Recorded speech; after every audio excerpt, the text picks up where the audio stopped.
পয়সাওয়ালা মানুষের কাছে গেছিলাম আমি, সোহাগ ভাই সহ একবার কোন একটা কাজে।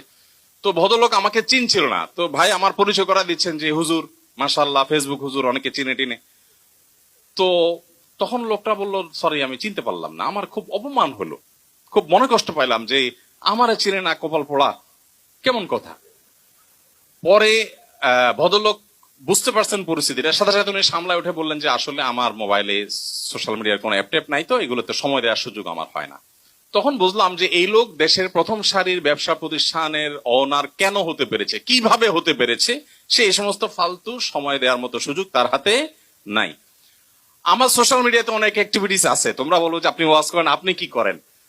তো আমার বর্তমান আমল হলো আমার অনেক দিন পর্যন্ত আমার মোবাইলে ফেসবুক ইউটিউবের কোনো অ্যাপ নাই। যতটুকু দরকার কম্পিউটারে ব্যবহার করি, এর বাইরে মোবাইলে সাধারণত আমি কোনো অ্যাপ ব্যবহার করি না। আলহামদুলিল্লাহ, মোবাইল শুধুমাত্র যোগাযোগের জন্য ব্যবহার করছি এবং এর সুফল আমি পাচ্ছি।